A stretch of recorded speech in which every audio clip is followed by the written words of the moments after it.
ومن أحسن قولا ممن دعا إلى الله وعمل صالحا وقال إنني من المسلمين. আসসালামু আলাইকুম ওয়া রাহমাতুল্লাহি ওয়া বারাকাতুহু।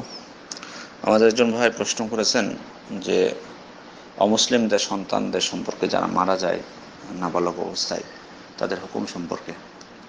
আসলে এই মাসালাটিতে বিদ্বানদের অনেক অভিমত রয়েছে। কেউ বলছেন যে তারা জান্নাতি, কেউ বলছেন যে তারা জাহান্নামী, কেউ বলছেন যে আল্লাহ তাআলাই ভালো জানেন, তারা কোনো ইয়াই বলেনি। আর কোনো বিদ্বান বলছেন যে না, কিয়ামতের দিন তাদেরকে পরীক্ষা করা হবে, তারা যদি সেখানে পাশ করে তাহলে তারা জান্নাতে যাবে, আর না হলে তারা জাহান্নামে যাবে। ইবনুল কাইয়িম রাহিমাহুল্লাহ এই মাসালাটি অত্যন্ত সুন্দরভাবে উপস্থাপন করেছেন এবং সকলের দলিল নিয়ে পর্যালোচনা করেছেন। তো এখানে যেটা বলবো সেটা হলো যে অগ্রাধিকারযোগ্য যেটা মত যে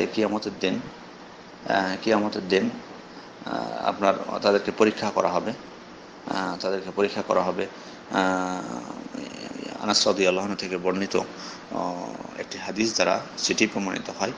মহান আল্লাহ তাআলা তাদেরকে পরীক্ষা করবেন, পরীক্ষা করার পর তারা যদি কৃতকার্য হয় তাহলে তারা জান্নাতে যাবে, আর যদি না কৃতকার্য হতে পারে তাহলে তারা জাহান্নামে যাবে।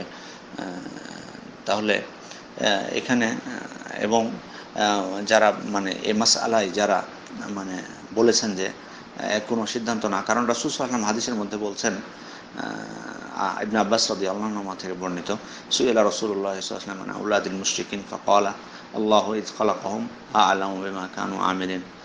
অর্থাৎ রাসূলকে জিজ্ঞেস করা হলো মুশরিকদের সন্তানদের সম্পর্কে, তখন তিনি বললেন আল্লাহ তাদের সৃষ্টি লগ্নেই তাদের ভবিষ্যৎ আমল সম্পর্কে সম্যক জ্ঞাত। অন্য হাদিসে আবু হুরায়রা রাদিয়াল্লাহু আনহু থেকে বর্ণিত, রাসূলকে জিজ্ঞেস করা হয়েছিল মুশরিকদের নাবালক সন্তানদের সম্পর্কে, তখন তিনি বলেছিলেন আল্লাহু আ'লামু বিমা কানু আমিলিন, আল্লাহ তাদের ভবিষ্যৎ আমল সম্পর্কে সম্যক জ্ঞাত। এটি বুখারীর 1383 এবং 1384 নম্বর হাদিসে আছে। তো ওনারা বলছেন যে এই হাদিসটাও প্রমাণ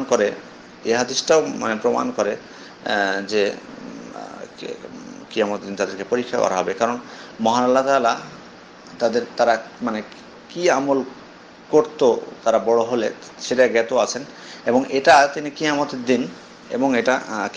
দিন প্রকাশ করে দিবেন, কিয়ামতের দিন প্রকাশ করবেন তার এই জ্ঞান তাদেরকে পরীক্ষা করার মাধ্যমে তার এই জ্ঞান প্রকাশ করবেন, যেটি আনাস রাদিয়াল্লাহু আনহু থেকে বর্ণিত হাদিস দ্বারা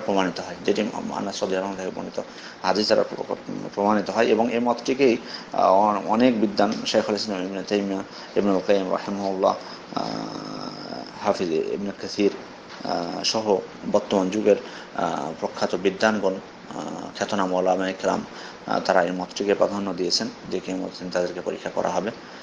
আল্লাহু তাআলা আলাম, এটি গায়বী বিষয়। এই বিষয়ে এত মুনাকাশা করা, তর্ক বিতর্কের কোনো প্রয়োজন নেই। আল্লাহু আলাম। আসসালামু আলাইকুম ওয়া রাহমাতুল্লাহি ওয়া বারাকাতুহু।